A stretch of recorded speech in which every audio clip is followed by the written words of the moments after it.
Hi guys, welcome back to Infinite Possibilities, the podcast where we explore the lives of amazing people, their choices, challenges and opportunities. And today I have a very special guest, Aroha. Hello! Kia ora, how are you? Thank you so much for being on the podcast. No, privileged to be here. An honour to interview you. Thank you. Yeah, so Aroha, what's your kind of one-minute introduction about what you do?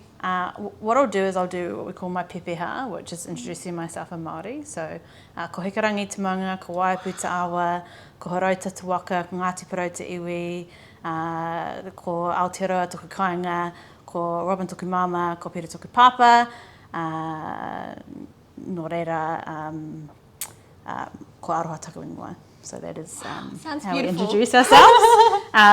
So I'm Aroha Kaa. I am the Director of Technology at Entain, Australia. I have a dog. Cute. Called Momo, who you might get to see a little bit later on when he is, we call him Cyclone Chi-Chi. He'll come bowling through, I'm sure. And yeah, I've worked in tech now for, well, you'll probably know more than me after looking at my LinkedIn, for a while, and held many different roles. And I love people and humans and all things about tech. Yeah, that's awesome. And tell them more about the meaning behind your name. My name means love. Aroha means love. And sort of all things that are to do with love. Māori is a very poetic language, so one word doesn't necessarily mean one thing. Beautiful. Yeah, that's awesome. So we really want to go right from the beginning, see what kind of childhood Aroha had into where she is today. So Aroha, what kind of kid were you like growing up? I asked my parents this recently when I was talking to my psychologist about ADHD, and one of the things that they ask you is to ask your parents what you were like as a child. And they said, you were a bit of a chatterbox, but you were very curious about all things, and you loved being involved in conversations with all different people, all different ages, and had the ability to manage many conversations at one time in social situations. So I found that quite interesting. I was quite musical. Wow. I played the violin. I played the drums in a pipe band. I Highland danced because we're a Scottish family on my mum's side as well, and my brother was a piper. I had a lot of hobbies and I had a lot of friends. I was very curious, very social, and just loved to do things. Yeah, that's awesome. And what about in terms of school? How did you sort of fit in the school environment? Were you the sporty kid, academics? Yeah. I was definitely in primary very academic, but also very social. You sound like the perfect kid, man. Does music, good at academics, has friends. Well, something parents I'm sure there are times when my parents are like, is she okay? Yeah. So I don't know if I'd say sporty. Like I played sport, but I definitely wasn't like that enthused by sport, other than it probably was a social vehicle. So loved school and loved math. Wow. Loved spelling. Like when you're primary, you love spelling, math. Loved reading and loved learning. Just loved learning. Yeah, that's awesome. And what about into high school? How was high school for you? Were you still that fun, happy-go-lucky kid? High school was a social experiment or experience for me. I sort of skated along, right? Like C's were degrees, so you know, for me, and in school. Balls open doors. I was very much like that. Loved my friends. Loved the social element of it. Was probably at that point where I found some of my leadership capabilities, and that was identified by a few teachers. But then I was also very committed. You know, the whole, if she only applied herself more. Yeah. I went to I was on a scholarship in New Zealand to a music scholarship to a private school called St Andrews, and my brother was on a music scholarship there too. And we came from I'd say from low socioeconomic to mid, like sort of in that cusp piece. So it was definitely a very different environment compared to what my primary and intermediate schools we moved to from a country-ish town to a city, or New Zealand's version of a city. Yeah. So it was definitely a different culture to what I was used to. Is that a bit intimidating? Definitely. It was a bit intimidating because money is a factor regardless of age in social situations. But I think it taught me a lot about how to deal with different types of humans in your life. Yeah. Yeah. Aww. And then at that point in time in high school, you know, when you're thinking about the future, what kind of was floating through your mind? / what did your parents really want you to do? So actually, my parents have never talked about our careers. Wow, I love them. Yeah. Free range parents. Free range parents. I think because they are very much like working class parents. Owned a couple of businesses, but you know, they very much ingrained in us hard work, and you work probably a bit too hard. Yeah. And they admit that to this day. Like, you know, they were somewhat workaholics. Yeah. And we learnt our work ethics off them in that way. But they never put pressure on us to pick a thing. I think that comes from the fact my oldest brother was diagnosed ADHD when we were really young, and his learning pathway wasn't as easy as my brother and I, because how we displayed any mental illness and things was a bit more acceptable in society. Yeah. So they never pushed us, but I really wanted to be. So we had a film school at our school. So it was we had a recording studio and a film studio, and I actually wanted to be a director. Yes, that can still happen. Yeah, I was like, I've got director in my title. That's enough. I wanted to be a director of music videos. Oh. Yeah. That's So cool.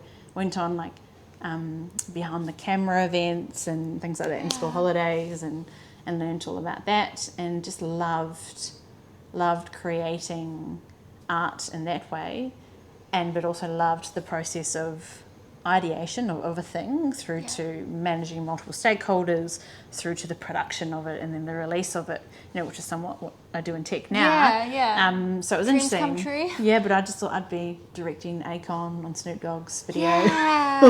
That was my dream. But no pressure. But then I very quickly realised how little money was in that for a little Kiwi gal. Wow, too realistic. Yeah, too realistic. You know, money pays the bills. Yeah, and did you ever want to do what your parents did? You said that they like ran small businesses. Like generally, when we don't know what to do, we kind of, you know, look to our parents. Did you ever consider that kind of entrepreneurial kind of thing? No, not really. Although last night I was with someone who knows me quite well, and she said, you know, I always imagine you starting something of your own because you're quite entrepreneurial. And I was like, but no. So my parents own small business, but they really worked hard, and it was somewhat of a struggle for them. And my parents now work, they have for a long time, probably since I was midway through high school. They work in corrections, so in prisons. Yeah. I don't know if I could do that. I take my hat off to them. It's complicated, but they are very giving, very accepting, and very they are very resilient people. Yeah, you would have to be. Yeah, so to do that, I just don't think I have the energy or the desire to do that, but they're very good at it. Yeah. So, no. Was it cool having parents working in that kind of industry? Like cool stories. Yeah, I was gonna say like the best dinner table conversations. Cool stories, but sad, right? Because my dad's Maori, and we're Maori, and you know, just like it is in Australia, over 50% of people in prison, north 50%, particularly women, are of colour, of Maori or Pacific. Yeah. So it is sad how what was good for us is we realised how privileged we were. Yeah. But it made us hyper aware of injustices in life for our people. So it was cool stories, but also really sad, and they continue to really, really sad. But my parents did a really good job of somewhat trying to rehabilitate and heal. Yeah, that's awesome. And then back to your education. So, you know, you like to put in your title, you know, never completed university. So that must be an interesting story. So what did you try to study, and what happened? So I went travelling, and then I came back. I was like, you know what, you have to get serious about life. Yeah. And my brother's a geologist. Oh, that's pretty cool. And he was in the mines he'd just gotten a job, and so he studied engineering, then he moved to geology because someone had told him about how much money you can make in mines. So you can see where this is leading. And I was like, how much? I was like, so I only need to do 3 years of geology for that? Yeah. I don't even know how much it was now, but when you're young and you're like, all the possibilities with money.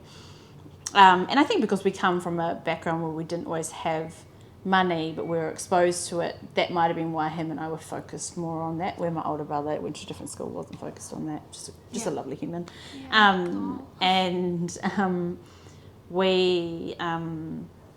So I said, okay, well, I'm going to study geology. And I was like, how hard can rocks be? And then I was going to do, and I did psychology as well. Yeah, wow. So rocks and people, how hard it can be. Right, that's so similar. And I really enjoyed psychology and not so much geology. And I saw how passionate people were about it, and I was like, I feel like you shouldn't be in this. I enjoyed Antarctic studies. That was great. Antarctica, but I wasn't going to go on a trip to Antarctica. And then the earthquake hit. So it was actually, I was working part-time. I wasn't in the call centre when it hit, but I was at uni, and we'd just finished a lecture on, it was talking about impacts to geological disasters to humans. So it was really, really, and as we stood up, because it was about 10 to something, I think 10 to 1, or because that's, 10 to is when it finishes, or 10 past, I can't remember exactly. And as we stood up, the earthquake hit. Oh my gosh. And then it kind of, really took away from any desire to study geology, because that was all our lives were about, were earthquakes and disaster and healing from that. So I was like, all right, see you later, I'm going travelling. So I just, and after that I just didn't have any desire to study and didn't do very well. So I just went travelling. Yeah. And quit uni. Wow. Was that an easy decision? Was everyone stay, whatnot? No, my parents, I think them not having, they encourage university degrees. Both my brothers have got degrees. Yeah. So they encourage that if that's what they want. But they also are firm believers that we'll be okay regardless of what we choose, and our life is our life. And so no pressure from parents, no pressure from anyone. It was just, I think when we were 18, so going back a bit, my parents said, why would you pick something to study now when you don't really know who you are?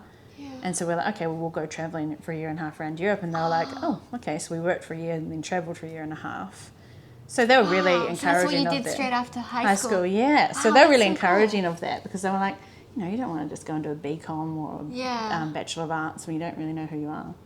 Yeah. Wow. And then tell me about those 2 years travelling straight after high school. What was that? Was that life-changing? It was. My best friend and I went around Europe for, I don't actually know how long we were away for now. Maybe it was just shy of a year or 8, 9 months.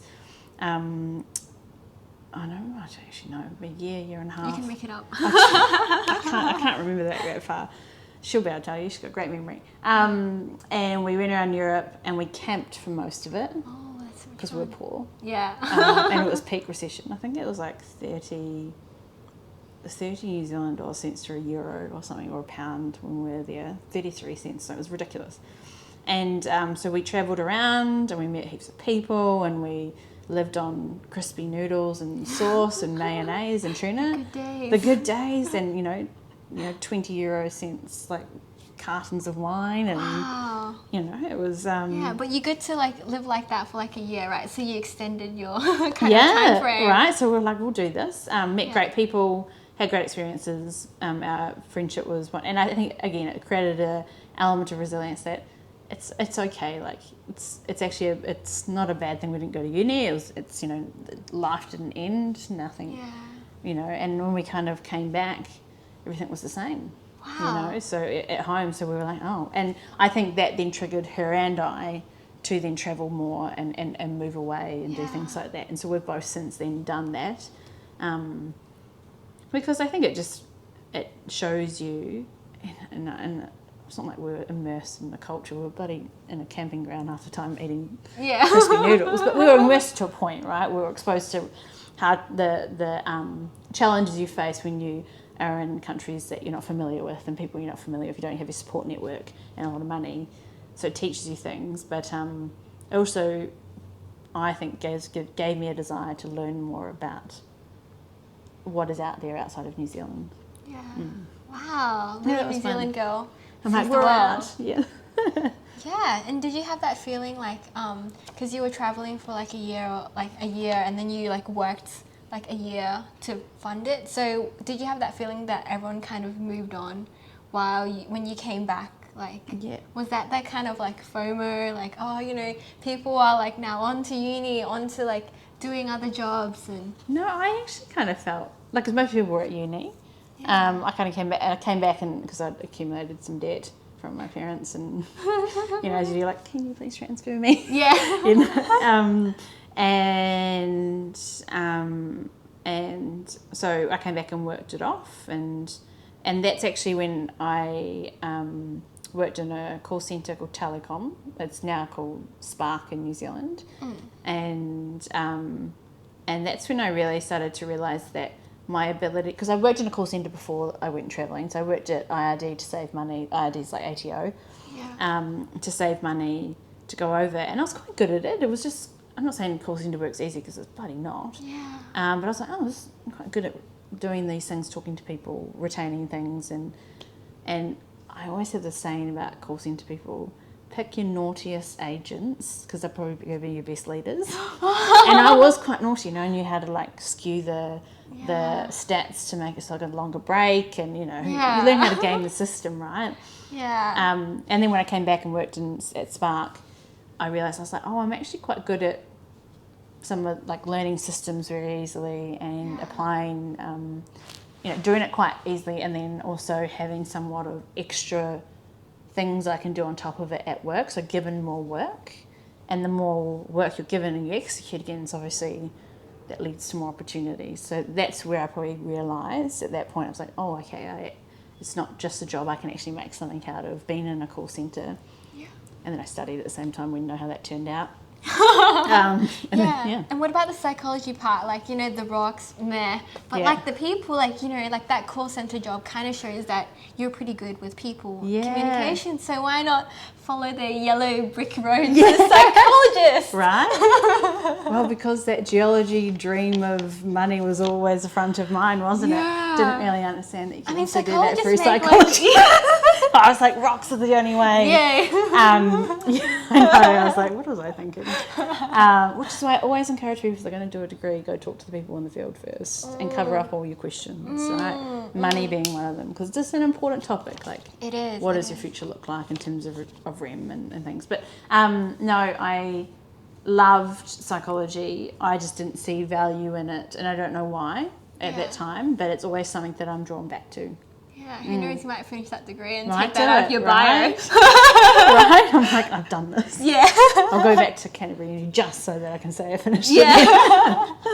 Yeah, it sounds good. And then you did do a very interesting job that you told me about last week, which was that debt collection stuff. Ah, yes. Tell me more. I'm quite a debt collector, actually. So that was actually before I worked at Spark. Before, Yeah. oh no, Wow, it wasn't. days. No, it wasn't actually. So I went to Spark and then I studied, and then I did a part-time job where, because I was still studying, I actually did 2 part-time jobs. One was selling, it wasn't even selling solar lights, it was selling a consultation for solar light bulbs. It was the most bizarre thing. Every time someone said yes, I got $5 or something. It was great. Easy money. And then also debt collection. So debt collection is like sales in a lot of ways. You've got to kind of convince someone to pay more off. So I worked for a company called, I can't remember if it was ARL or CRL, Credit Corp or Account Receivables, because I've worked for multiple, real blurs into one. Anyway, it was this small company, and it was before I was going to go travelling again that I wanted to save more money, and so I worked on purchase debt. So purchase debt is when they buy bulk debt, and it's usually over 12 years old. Purchase stat bar debt. So stat bar is I don't know what it is in Australia, but in New Zealand, once debt reaches over 12 years, it's no longer legally collectible, unless it's things like been taken, like there's court cases surrounding it, or it's government debt. But usually certain debt gets to a point and you can no longer legally collect it or do anything about it. So you can collect it, but you can't send the bailiff around. You can't take them to court, right? Yeah. And so I worked on an account where it's tyres and vacuum cleaners. So it's quite sad because a lot of these, so I was like, who's buying tyres from someone walking around the street? But apparently it's a thing. Yeah. So you know the door knockers, Yeah. and they target a lot of lower socioeconomic areas, which isn't great. But they were selling tyres, and then the other account was these really fancy vacuum cleaners, which I hadn't heard of by that point. I was like, I don't think they're a thing. They're not Dyson. I don't even know if Dyson was a thing, but I don't know how much I think it was then. And my job was to get someone to pay anything, so then it becomes collectible. Yeah. So I'd have to find these people because they'd give you the debt, and they might give you their old address, they might give you a phone number, or they might just be a name, and then you have to try and find them. And you think about that would also, I'm 33 now, so that would have been when I was 21 or 22. And that far ago, there's information about people, but it wasn't like... Dude, there's nothing. There's nothing. There's no internet. There's no Facebook. Yeah. Oh, there was Facebook. Oh, yeah, actually, no. And people were silly enough to put their numbers and what they did for a job on Facebook. Now people are a bit more savvy on Facebook. They don't put that stuff out there, everyone's private. But, you know, you'd create one of those accounts where, you know, and you'd add them, or you'd just see on their public profile, and you could call them because they put the phone number up for their friend to call them. Wow. And then they would talk about the job. They might post like, off to work, hate work. And then and a lot of people don't, because you don't have to let them know that it's no longer legally collectible. Yeah. So you can say, you owe this amount. I can see you're working. You know, you need to pay it off. What are you going to pay? And as soon as they make a payment, then it becomes legally collectible.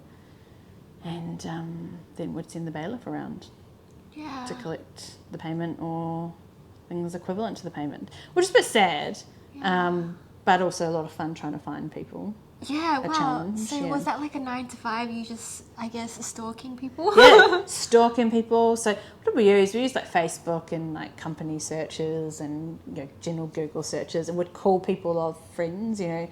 So for example, it might be like your mum. Yeah. And I'd be like, you know, do you have her phone number? And you know, parents back in the day also just weren't that savvy. Just trusting. Just trusting, like, yeah.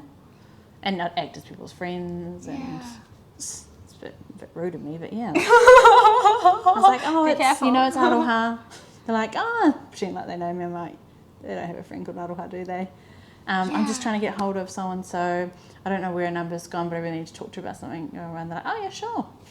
Yeah, and have you ever been like caught red-handed? Like, no, my son doesn't have a friend called Aroha. No, not that I know of. Like, some people would call you out and be like, who is this? Like, are you a collector? And I think, you know, Wow, because they're that yeah, because smart. I think because people have had accumulated other debt, or like, are you the cops, or hang up, or, you know, things like that.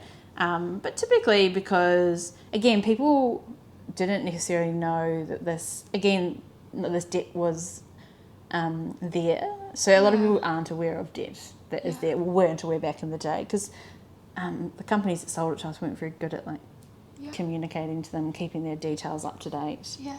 They just charged them interest and sent it off to us. So, you know, a $200 vacuum cleaner could come to us, you know, I don't even know how much, but a huge amount of money owing just from interest and penalties. Yeah. So what the companies were doing, in my opinion, was illegal, Yeah. but it was my job. Fun job. Especially when you're so young. Yeah. Like, welcome to the world of work, but like kind of like the underground. Oh, the underground, right? How corrupt businesses can be. Yeah. Okay, so I kind of get your strat of like getting their phone number either through like pretending between a friend, etc. And so when you got to the actual person, so if you like called me up, I'll be like, oh, hi, Aroha. And then like what happens next? No, then you would say, so I'm from account receivables, or, you know, whatever, and I'm collecting on behalf. you would Straight up, actually yeah. go for the Yeah. kill. Yeah, go for the kill. But you owe this amount of money, so I'm calling to start collecting. It's from here, and, you know, you need to start paying it back because we've purchased the amount, and there could be court action, etc. So I don't know if you're allowed to say that now, but back in the day, I think we'd tell a few porcupines I couldn't send anyone for court unless they paid anything. So I'd be like, look, I really want to help you out. Pay $5 a week, and then I'm not working on your Facebook it says you are. Yeah. So, yeah. Oh, so you would always get some kind of evidence before actually calling the actual person. Yeah, or even if they weren't working, Yeah. or even if I didn't have evidence on them working or not, that would be a thing that I would use. But if they weren't working, I'd be like, well, what are you doing for income? Yeah. I don't actually know. Like, I hope this isn't the case, but I'm sure we would have, even if they were on the benefit, we probably would have said just pay $5. Yeah. Probably that's probably illegal. Yeah. But most people would either pay or start paying, couldn't pay, or would sort of try to get out of paying. Yeah. Not ever did anyone come back to me and say it's stat barred. So to me, I was like, people need to know more about what debt, what happens to debt after a certain amount of time. Yeah. So if you've got debt over the 12 years, well, it might even be 7 here, don't pay it. Yeah. Do your research first. Yeah. And how does this role compare with call center?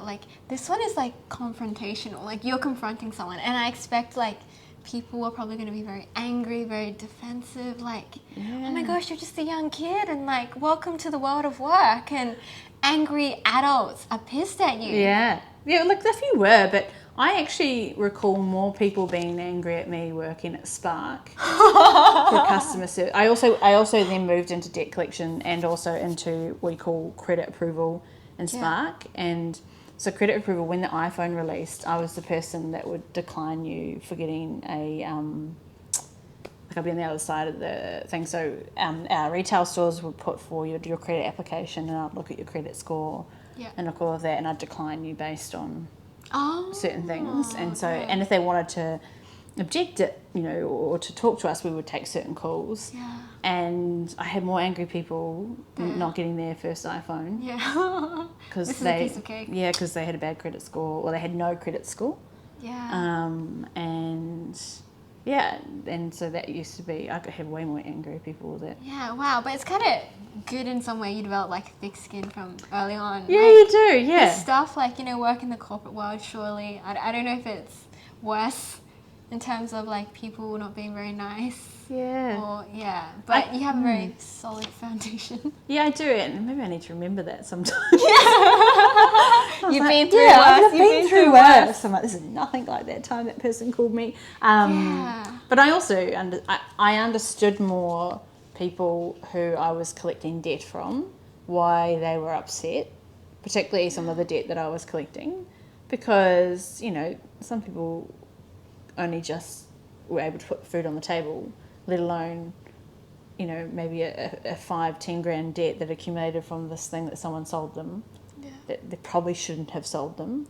I don't know if that would pass in this day and age of actually going around those certain areas, or any area to do that, versus someone who thinks that they should have a $2,000 iPhone, who's had no credit score and works part-time at Woolworths, that's hard. and can't afford that. So I understood the debt side of things a bit more. Yeah, you developed a lot of kind of compassion. Yeah, I think so. Yeah, that's cool. So why move on from such a fantastic job? I went travelling again. Wow. So what was your life like? So you worked a year, travelled a year, worked a year, Pretty much, yeah. So I went to, when I say travelled, I went around Southeast Asia for a while, and then I kind of just sat on a beach for 3 months. So I don't know if that's travelling, it was just in a different country. Yeah. Just did that, and because that's what you just do. And I think when you're younger, you can we can do it anytime really. But I just loved meeting people. I loved the sun, and I love the beach. So I was privileged enough to be able to save enough money to go, and Southeast Asia at that point, having say $6,000 or $8,000 New Zealand dollars in your savings was quite enough to get you away if you ate. Caveat. If you were very strict on your eating, so even sometimes street food was a bit expensive for me. And I loved it. We ate kind of 2 meals a day, and we would go to 7-Eleven and get these really, really cheap yogurts, and we had this big bag of oats that was really cheap, and we'd just fill it up and just living on nothing. And so... you reckon you can do it nowadays? Oh, absolutely not. I love going out for food too much. I'm sure if push came to shove, but so I did that and had the best time, met some great people and had some good experiences, and that was that. Yeah, and how long did you continue this like travel work lifestyle? Only until that was my sort of travel last trip, and then I was like, okay, I don't have a degree, but I'm going to work in the mines anyway. Mines? Wow, that geology dream still going strong. Yeah, I was like, I'll just make money anyway. Yeah, rocks equals money. Yeah, I was like, somewhere in the mines. So I booked a flight to Perth, and I booked a flight to Perth, and then it was my mum's, I don't know if it must have been her 50th. I was like, oh, okay, I'll go home first. And then all my friends were like, oh, we're moving to Melbourne. And I was like, oh what? Yeah. I was like, oh, okay, well, maybe I should move to Melbourne.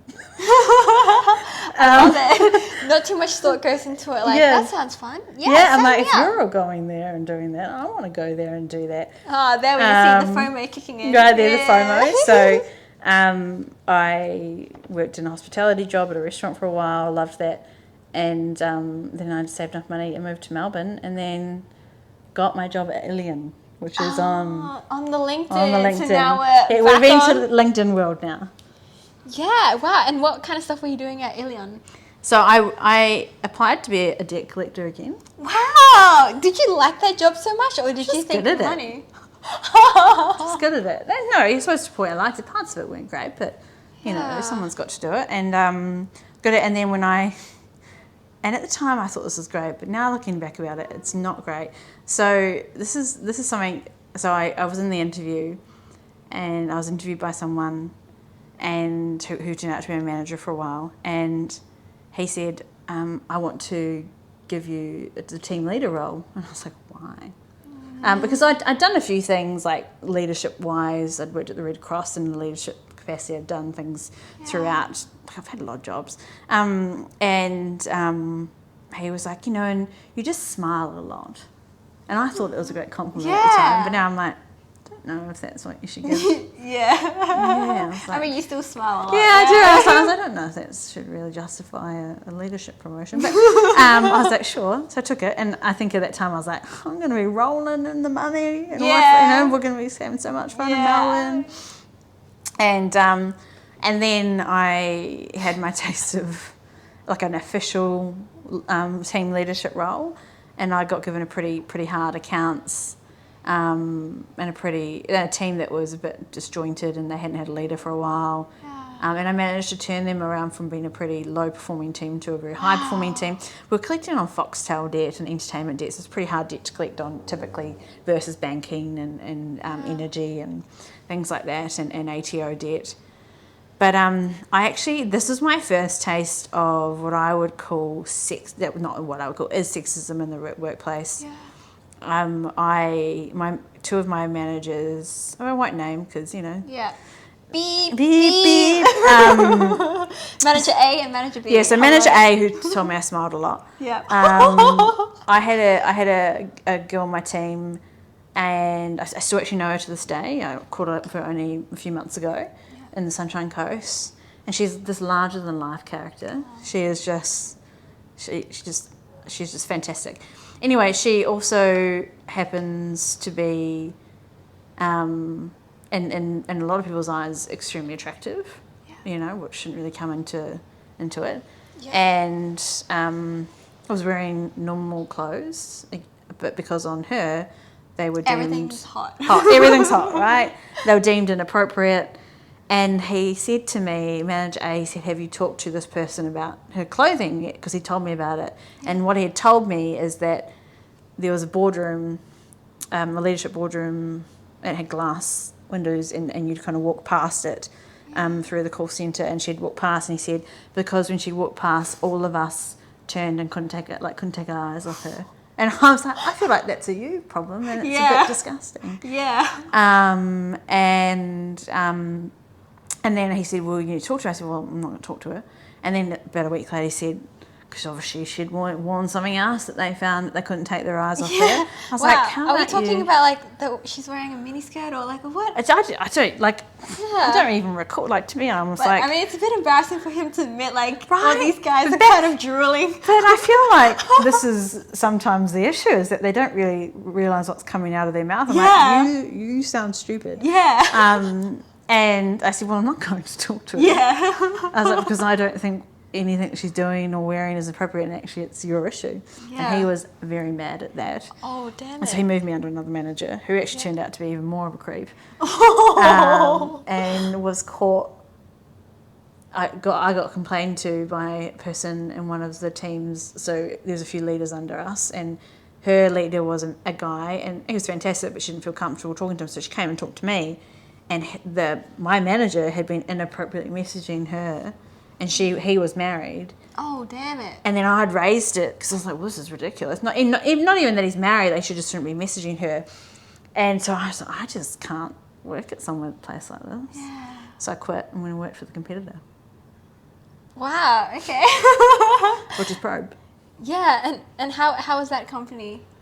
I was there when Probe first, not when they first, but when they were sort of about to go into their scaling. So I met Henry Lemire, he's no longer there, and I'd come back because I went over to Vietnam for a few months, you know, between my stints of work, because my partner at the time had worked there and lived there, and came back, and Henry called me and he's like, look, I don't have any roles for you at the moment, but how would you feel about moving into recruitment for a while? Wow. And I was like, do you not have a recruiter? Yeah. So he didn't. So he's like, we want to hire, I can't remember how many it was, so like 30 or 40 people in a very short space of time for an account with just one. It was debt collection at the time. And he's this great person. Well, I think he's fantastic. He is what you see is what you get. And he's a bit of a wheeler and dealer, right? Like he could sell you know, anything, I think. And he was like, yeah, you can do recruitment. So I was in this little office, was not enough room for us, with the 2 payroll ladies and myself. And then my job was to recruit these people in, I think it was, say, 3 months. And I did, because call centre recruitment at that time, and I was fairly simple, I thought, because there's a lot of people who wanted jobs, and did that. And then he was like, you know what, I really need you to run, we have a challenging client that not many people want to work with, and I really want you to run the campaign with this person. And I became really good friends with this person, and they were doing, I don't know what you call it here, what's the you know, if you don't pay your so you get a fine on the ferry or your license, things like that, what's that called? Oh, I don't know. So I did Queensland tolls, I remember that, and then I also did, it was like toll collection work. He was whatever the arm of that is in Victoria, I can't remember what it's called, but also Queensland Council. So I built this team around this thing with him and became really tight with his client. I didn't find him difficult, he just was who he was. And then our senior quality and compliance manager quit, and they were just like, do you want to do that? I was like, well, no, it's like a head of quality and compliance. I was like, it's a really big role. I don't know if you really want me in there. But he's like, no, I think you'd be great. Wow, I love how he just believes in you. Like, he just got you into recruitment, and you like didn't really have that much experience in it. Yeah, you can do it. Like, you can do it. But you know, I think also it's around that whole thing I talked about, is like, I'll do more things and opportunities will be given to me, because you know, I think it's all about you do your role and you do it well, but you try and see where gaps are and you get shit done. And I think that to me is important throughout your career, because you are there to not just do your role, in my opinion, you're there to add value to the people in the business around you. And if you do that, opportunities come your way, and people see that. And sometimes you have to be more vocal about it, but sometimes you don't. So I don't think it's ever a surprise. Like, I don't think the halo effect really was anything that I had with Henry. I don't think that was anything. So it was definitely my hard work and also that I was willing to give things a go, right? Like I was like, yeah, sure, let's do that.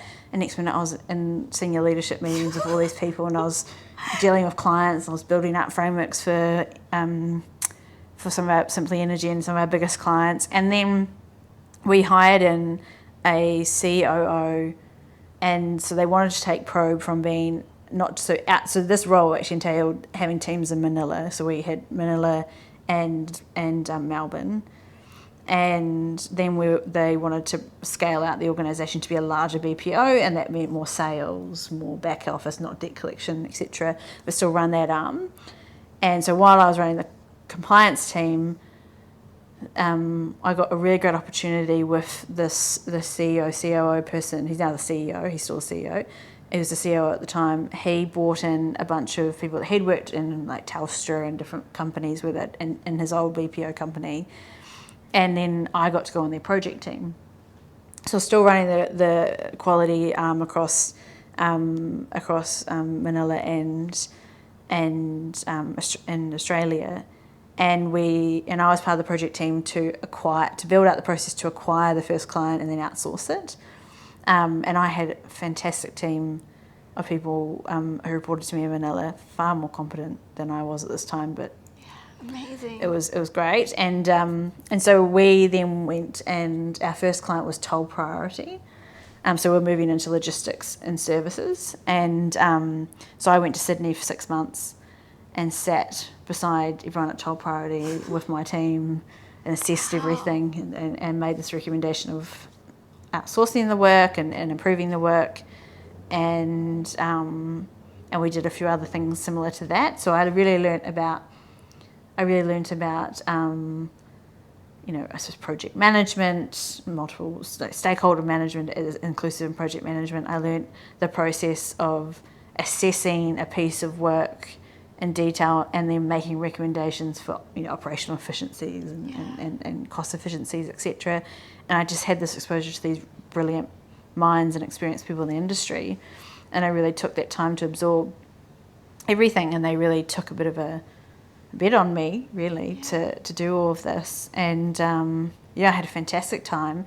The only thing that for me at that point, I was a bit like, first of all, I don't know if I want to live in Australia anymore, and secondly, I don't know if I want to be a part of taking people's jobs away, because an element of that was like that. And I was also young, and there was a bit of mentality of you don't have kids, you don't have a husband or a partner, no responsibilities, so we kind of own your life a little bit. And they were fantastic, but at a drop of a hat, I was on a plane or doing something.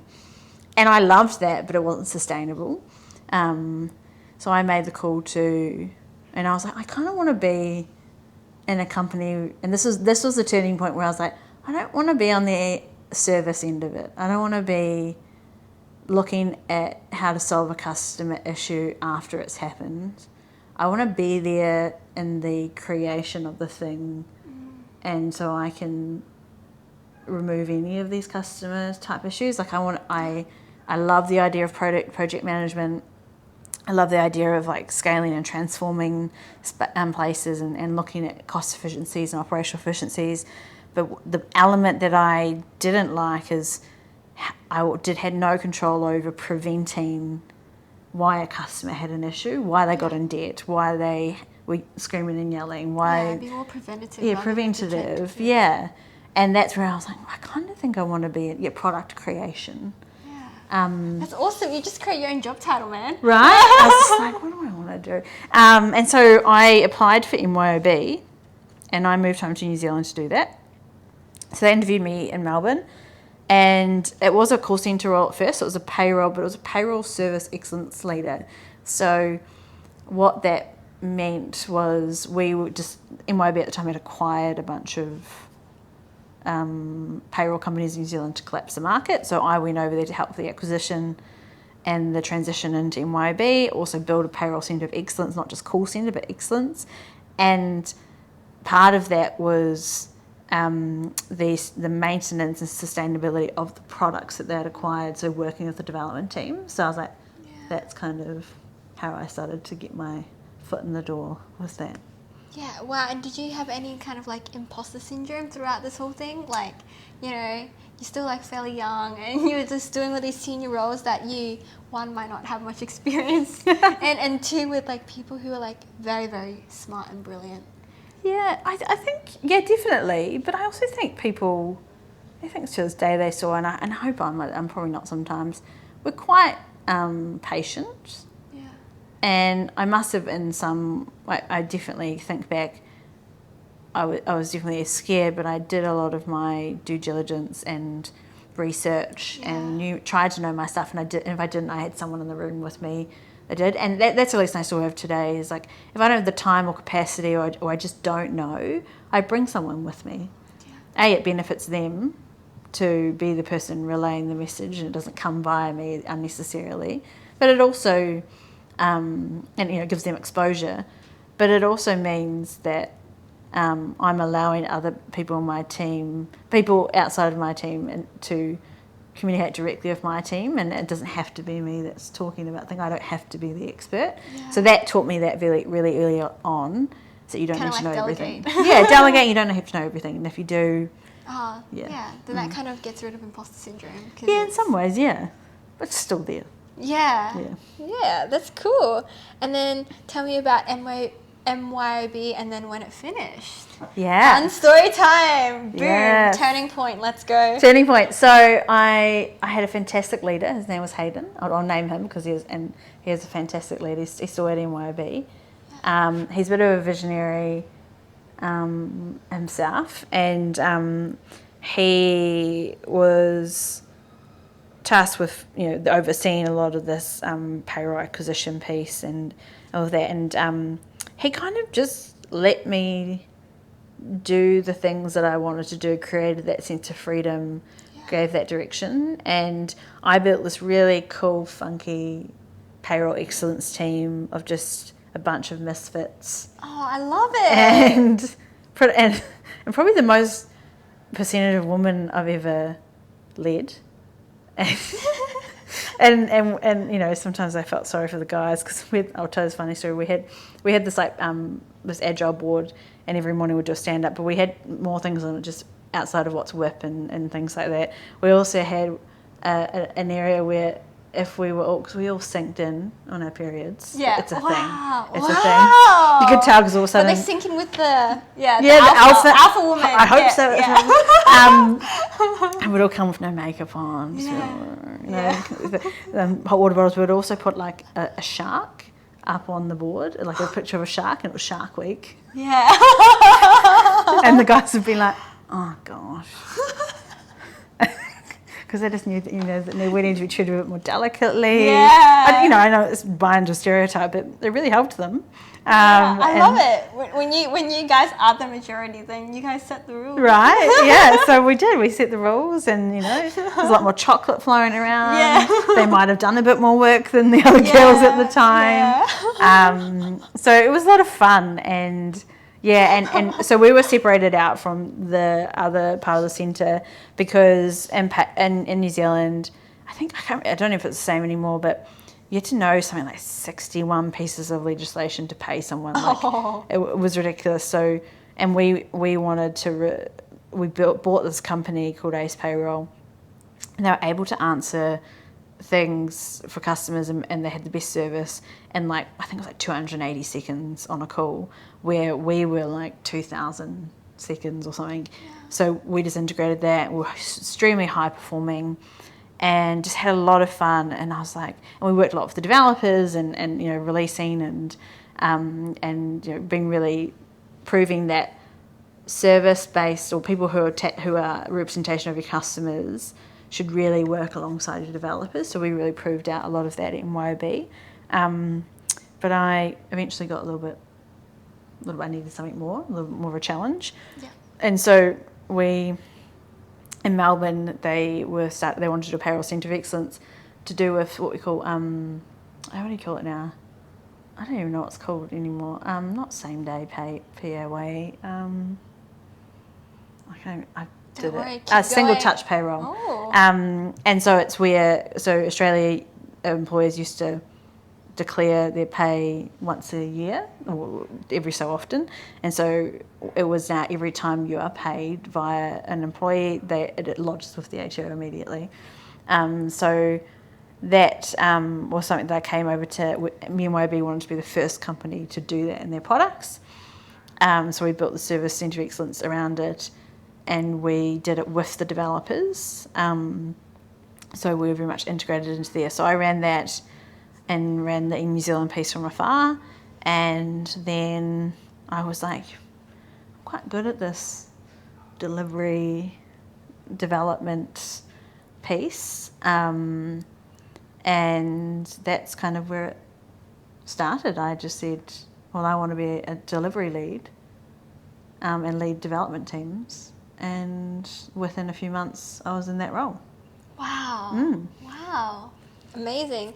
And how do you sort of feel like, I remember in your speech talking about saying, don't say I'm not technical. Yeah. We'll talk more about that. And because you've always been you've had a lot of experience working in kind of like software, that kind of more technical space. So how does it feel to, won't say the word? Yeah, and I used to say the word often.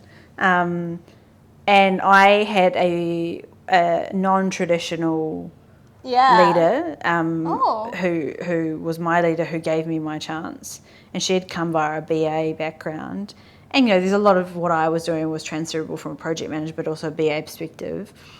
And she very much ingrained in us that often, it's not the case for everyone because I've seen it done and I see it done every day, but a lot of very technically focused people can get in the way of others in their teams being able to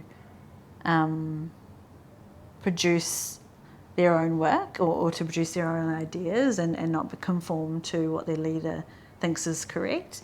And I saw this often when at NYB, when we'd have some leaders who come externally and they're very technical in nature, but not in the stack and hadn't worked on some of the products.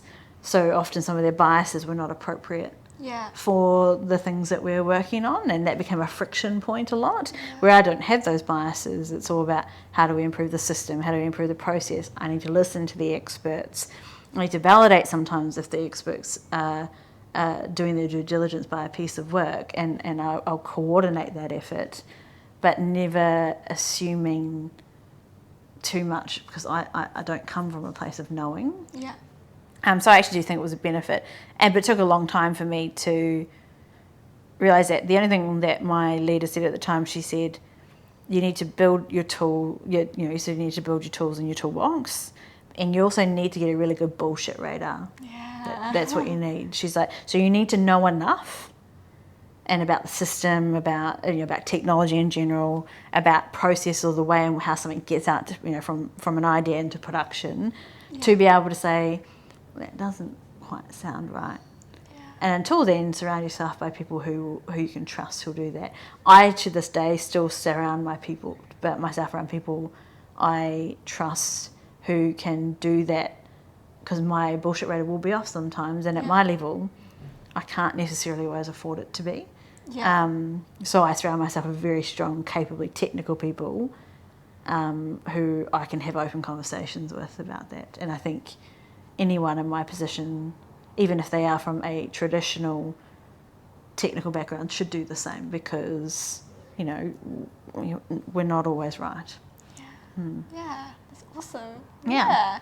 And then tell me back to MYB, when that ended, and then hitting your peak low, and how does one crawl to the top again? Yeah, so MYB was great, and I loved my time as a delivery lead.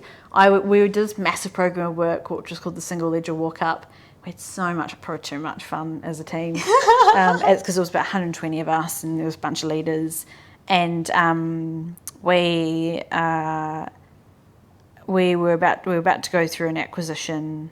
We were sort of on the we were about to be go from public to private, and about to be acquired, and we had delivered this piece of work. And I was exhausted. It was about a year and a bit, I think. And it was just this relentless program where all of us just worked so hard, so many hours, so much emotion, so much, and we partied together, and you know we did everything you guys together. were like family. We're like family, but we're a little bit of a toxic family sometimes. Yeah. Some families, all families. Yeah, are all families bit, have a bit of toxicity. Yeah. And then I moved into a different pathway, and at NYOB, and that's when kind of COVID hit, and I had these beautiful two teams that were great, but because of the acquisition, the same company and the team that they'd brought on previously had done a similar restructure in multiple companies, and I was like, well, our layer is the first layer to go, and they re-established the layer. And at that point, I'd been at NYB for, I don't know how long it was, like 4.5, 5 years. And I was like, you know what, I kind of want to go overseas again. Yeah. I'd been to Berlin the year before, and I talked to friends who worked for Zalando and a couple of companies, and they were like, look, we can get you a job over here in tech. And I was like, you know what, I think I want to go to Germany. And I'd saved a bit of money, and at that point I really needed to get away from Melbourne and my lifestyle, because this is a point where I was starting to notice how drugs and alcohol were impacting my ability to be a high performer. Like, I'm a very high functioning addict. Yeah. Very high functioning. Like, probably no one could tell at work. Probably if they saw me drunk, they might. A lot of them did. But, you know, in our culture it's very acceptable, you know, to be sloppy and make bad decisions, and it's kind of fun. It's fun, right? Yeah. But, you know, when it doesn't become fun anymore, it's probably when you know you have a problem. Yeah. And so I was like, I just need a fresh start. And and then so when it was COVID, and then I was like, oh, no one will do any redundancies during COVID, and I was like, oh, I doubt it. Yeah. They then made an announcement about, we'll continue on with any restructure plans that we have planned in the next coming weeks. I said, okay, we're about to be made redundant. So I booked my flights to New Zealand, and I said, oh, can I go work in New Zealand for a few months? And they said yes, and I was like, we're definitely being made redundant. Yeah. Because, you know, it wasn't always the go thing. And the first day in isolation, because of managed isolation, a redundancy got announced. And I was so happy to be in New Zealand, but I was also really, I'm not saying everyone else was ready or aware or happy with it, but I was so ready. I was like, there is no better way to leave a company that you've loved for a long time, you've worked hard at, to be paid to leave. That's how I saw it. Wow. Yeah. You were ready to move on at that time. Yeah. So that's perfect timing. Yeah, there was some emotion around it, like, you know, why would they want to keep me and things like that. But, you know, overall, the majority of the emotion was, I'm ready to go and I'm ready to see what's next. But when I got home to New Zealand, and when that happened, that was when I think I mentioned in that post on LinkedIn, I actually realised I was pregnant as well, and I managed isolation, and I was like, oh, it's just not what I want in my life. But at that point I was like, you know what, I think the reason why you don't want some of these things is to do with what's really going on, and that is because you have a problem and you need to sort that. And then the day after I got out of MIQ, I was like, well, I'm giving up drugs and alcohol. Wow. Do you just make snapshot decisions? I tried to do that in the past, and it hadn't worked. But, you know, it's a journey. And so I just said, I'm going to spend the next 6 months not working and working on sobriety and being healthy and getting mentally healthy and waiting out COVID, because no one really knew what was going to happen then. Yeah. And then, that was me done. Wow, it just sounds so simple and clean cut. Yeah. It probably wasn't. It's not. It still wasn't to the day, you know, one day at a time, as they say. Yeah. And do you know if it was kind of stress that sort of pulled you more towards alcohol? Because you're like very high functioning, but you have a lot of pressure when you're so high up in the ladder. Stress, like I've been abusing drugs and alcohol probably since I was 15. Wow. 15, yeah. So it's all I've known. Yeah. But my parents are recovering alcoholics and drug addicts, but they quit when they were really, really young. So we've known that there's been a tendency for a long time. And, you know, even though my childhood was really happy, there were some complications around it, right? My parents were in recovery initially. They only had the tools that they had, you know, and all the trauma that comes along with that. So a lot of it is learnt, and it was, you know, somewhat predictable. And in my sort of, my brothers and I, you know, we are very social, but we definitely looked to drugs and alcohol as a bit of a crutch to deal with anything, you know, stress, fun. It was always there. And it just wasn't very good. Like I could function very well. It was actually the last year when I was at NYB, there was a moment I was at work. Oh no, I was at home and I was working from home, and something happened.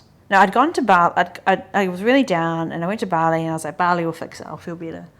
You know, I just need a holiday. And then I came back, and I was like, oh no, something's wrong. Something's really wrong. And I didn't sleep for a few days. And then something happened at work. It was something really minuscule, like a new hire, and help desk didn't put a card in their bag to start. And it's like, it'd been like the third time they'd done it or something. Yeah. No thing. And I flipped my shit. Like, it was so abnormal. Like, it was just so unwarranted. I'm lucky for my job's sake that I was at home and I wasn't in the office. And I just flipped my shit. Yeah. And I was like, wait, you really shouldn't be that angry at that. Yeah. So I went to the doctor and they did those tests and they're like, no, you are depressed and you are having high anxiety. And I was like, okay, well, I went on some medication. Went to a naturopath and you know, they're like, you know, ultimately you should give alcohol a break for a while.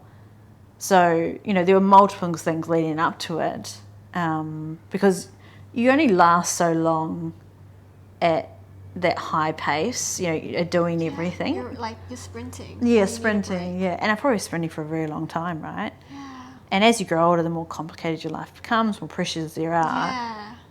You can't handle the same, like, you're more tired when you go out drinking, you know, you have more money to spend on alcohol and drugs, you know, so probably your consumption is higher. And I had a lot of friends at the time, and they're still friends, but, you know, we're not that, we're more drinking and drug friends, who they were also very high functioning, very, you know, almost partners at PW, you know, things like that, like very, very high function. So we're all very successful and high functioning. Wow, so that's why society doesn't really. That's why it's fucked. I mean, she's still working. She's fine. Yeah, she might be cracking around the edges, but we'll ignore that. Best decision of my life. 6 months, gave up, and I'm still sober to today, but it will always be every day at a time, one day at a time. But since then, since giving up drinking and refocusing on myself as a human, my life is just, my career has really skyrocketed. Yeah. My life and the way I feel about myself has just, you know, gone leaps and bounds. My resilience and my ability, you know, because I'm now dealing with things the first time ever sober, essentially. Yeah. And you just are a very resilient human when you move all that shit out of the way. Yeah. You know, you feel more and you do more and you do all that sort of stuff, but at the end of the day, you can deal with the shit that gets thrown your way, I think. I'm not saying anything, well, massive. Like my you know, since that's happened, I've been through, you know, sort of a serious breakup. I've had my dad's been diagnosed with cancer, and all of these things, you know, once upon a time would have triggered a massive sort of downfall of drugs and alcohol and self-loathing. But you somewhat just kind of deal with it as you should deal with it. How? Be sad and just feel everything. Feel everything and then realise there's only certain things you can control. Yeah. And it's how you control yourself through it that matters. Do you have to degrade yourself as a human? No. Can you still function in other areas of your life? Absolutely. And can you still contribute to other people's happiness while you're not feeling the best about everything? Because majority of the rest of your life is okay, right? So being able to somewhat feel a little bit, but compartmentalise and be like, it's not all that bad. Yeah. You can be good and bad at the same time, and I can still be a good human to others at the same time. So beautiful. It's good. Yeah. Do you have any advice to people, young people especially, struggling, very lost? Like, it sounds so easy to just feel it and deal with it, but it's so scary. Like, that's why people have like a crutch. They have different crutches for everything. Yeah. I think it's about ultimately asking yourself, like something that a quote that is said to me. I don't know where it was said to me or where I read it. But you know, life isn't a dress rehearsal. You only kind of get one shot, depending on what you believe in. But life isn't a dress rehearsal. So if you really sit down and think to yourself, what is it that I want out of life? What is it that, who do I want to be? It doesn't have to be career-wise, but do I want to wake up every weekend feeling not great about myself? Do I want to not realise the potential that I could reach because I'm prioritising something that really doesn't add value to my life? Am I masking something in my life and not giving myself that full human experience? Yeah. And if so, why? And go see. So I see a psychologist. You know, I haven't been to AA for a long time, and I'll probably go back when I go to New Zealand with my father. Like, I'll go with that.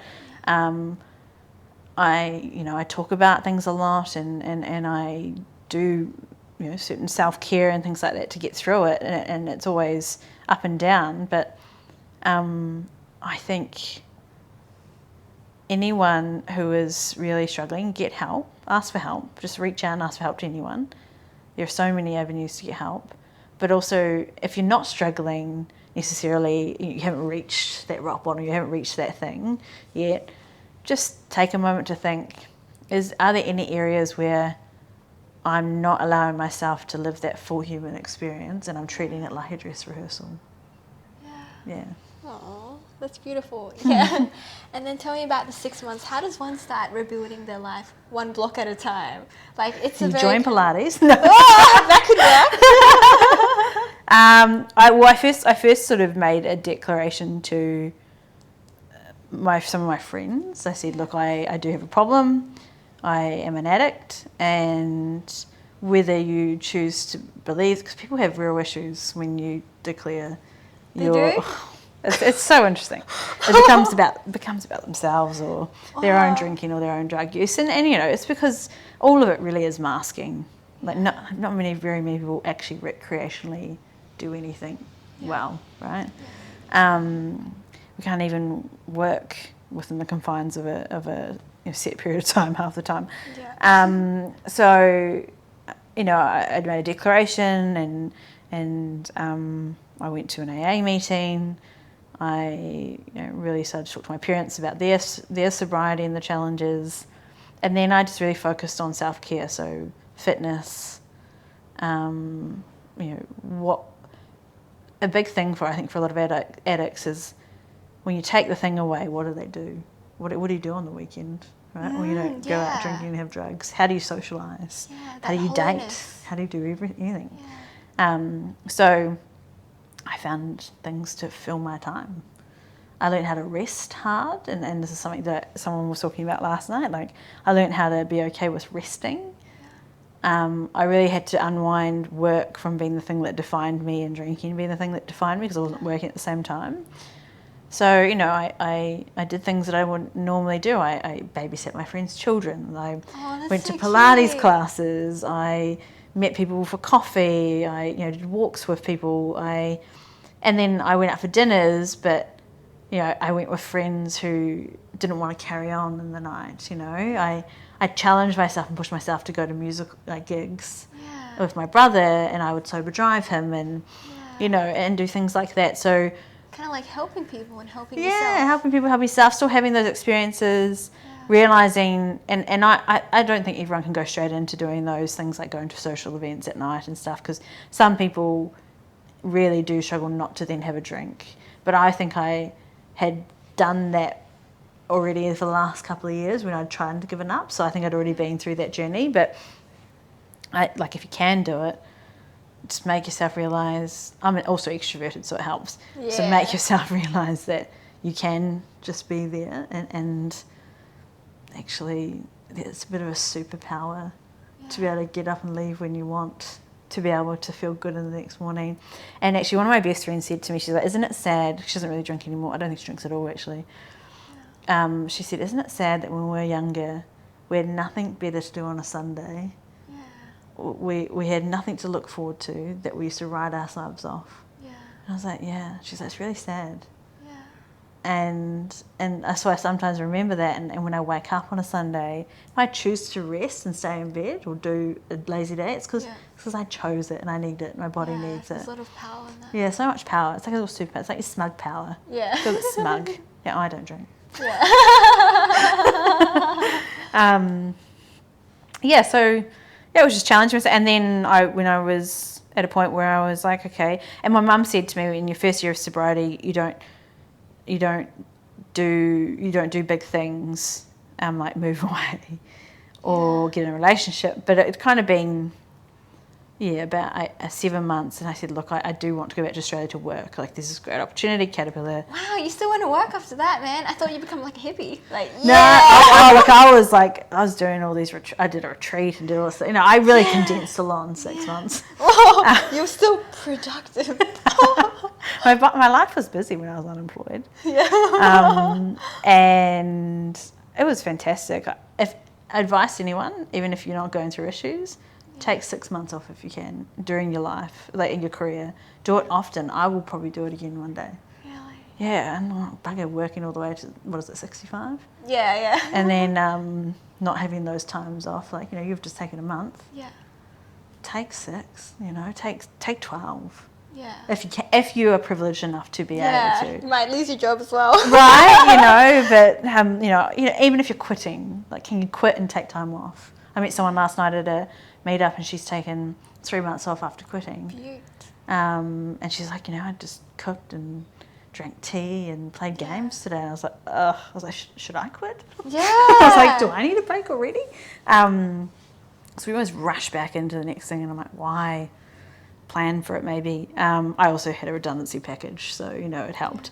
But and then so I said, look, I think I am ready, because I think I am strong enough to not get back into poor habits, because that's not who I am anymore, and so I moved to Brisbane and set up my life and just have never looked back. Wow, Brisbane is the fresh start for you. Brisbane is the first start, and I used to work up here really so often. I was like, Brisbane's so boring. Because when I was early 20s, and now I'm like, oh, bring it at me. So much better. That's awesome. And also during your recovery, was it sort of like hard to change who you were? Because like at that point in time, you were that person who drank a lot, partied a lot and whatnot, and then you had those kind of friends, and then you would almost be like saying goodbye to those friends when you sort of changed. And I think a lot of people, they're kind of, when they try to make a change, they almost get hit back with, no, like that's not the person who you are. Yeah. And that would be so hard to kind of change your identity. Yeah. Yes and no. I think moving to a different country, a different city helped, because I sort of established myself afresh. And those friends who really care about you, probably deep down after all, even if they took a wee while to get used to it, knew that you were fun, but you also were becoming not fun. Yeah. And then they'll be like, you're boring. You don't drink with me. Oh no, I mean when I was drinking, like do you really need to be that written off when you're drinking? Probably deep down knew there was a bit of an issue. And people that I just had drinking buddies with. Yeah. They've just kind of faded out. Like, they're friends to a point. Like, I'd see them, but they've faded out. They're not as interested in me because we don't drink together. Yeah. But no, I don't think because I am confident and I am extroverted and I don't mind chatting to someone who's 4 wines deep. Like, if they start repeating themselves, then I'm like, I'll respectfully remove myself from the conversation. But yeah. Yeah, that's awesome. And then a quick 1 minute about your role at Entain, because mindful of the time. Yes, I know. I was like, we just chatted for that long. Yeah. So it was like a therapy session. Yeah, I'm like, I feel so much lighter after this. My role at Entain. So I'm the Director of Technology. So I am essentially the right hand to the CTO. And so I lead a majority of his remit. So he has 200. I lead about 140 of them, and it's the delivery arm, the product delivery arm, and the engineering arm that supports that product delivery arm. The rest is platform and internal services. And I do have some influence over those areas. So my job day to day is to set vision, set strategy, to help control budget, cost efficiencies, etc., and to lead my heads of in order to be able to execute against the vision, the strategy, and to deliver great products for our customers. And I get a bit of a kick out of seeing a bunch of individuals come together as teams. It still blows my mind. I'm like, how do you all kind of just... Yeah. Well, we're basically meant to work in communities, right? And build pretty cool stuff. Yeah, that's awesome. So we're nearly at the end of the podcast, the Yeah. deep questions. So what do you think the meaning of life is in your opinion? To connect, to love, to learn, and then to leave it in a better place than what we found it. Oh, beautiful. Is there any advice you'd give to your younger self? Yeah, don't sweat it too much. You're going to be all right. Probably stop drinking sooner if you could. You might be CEO of somewhere else right now. Yeah. And, you know, everyone grows up and faces challenges. You know, just have a bit of compassion for anyone that tries to do you wrong. Yeah. Aww. And then if you won the lottery tomorrow and finances were not a concern, what would you do differently about your life? Look, I would quit. Yeah. Because I love what I do, but it's not necessarily where my soul is at to begin. Like, I think for me, because of what I have been through, my journey I've been on, it would probably be more in the healing space. Like, I do a lot of breath work. Next yoga teacher, hello. Right, yoga. Well, I am a Pilates instructor. Well, I am qualified. I don't do it, but and more around, you know, how do we go back to some Indigenous teachings to actually get ourselves to more community and to know ourselves more and to use our bodies to heal and our minds to heal. So I think I would do something like that. Yeah. Oh, that's beautiful. Yeah. Yeah. And the final question is, what is an ideal perfect day in the life for you? It can be work related, it can be non-work related. Perfect day? Yeah. What time do you wake up? What kind of activities do you feel like? I feel like my perfect day is maybe a sleep until 6:30. Nice. With my dog waking That up doesn't beside sound like me. a sleep in, 6:30. Yeah, it is. And my dog waking up beside me. And it's just like not too hot, not too cold. Get up and go for a walk with my dog, get a coffee, play down by the river, and talk to some of my dog park friends. And then come back and lie on the bed with the dog and read a book. Yeah. Maybe go out for lunch with the gals. Talk to my parents on the phone. And maybe order some takeaway for dinner and sit and watch a movie, read my book more, and just be bed early. Just really simple. And you know what? Really a bath somewhere in there. If I don't have a bath, but a really nice bath. Yeah, it sounds super relaxing. Yeah, to me that is very simple, very perfect day. Yeah. Beautiful. So we're at the end of the podcast. Want to say bye? Bye. Thank you. Bye. Ka kite.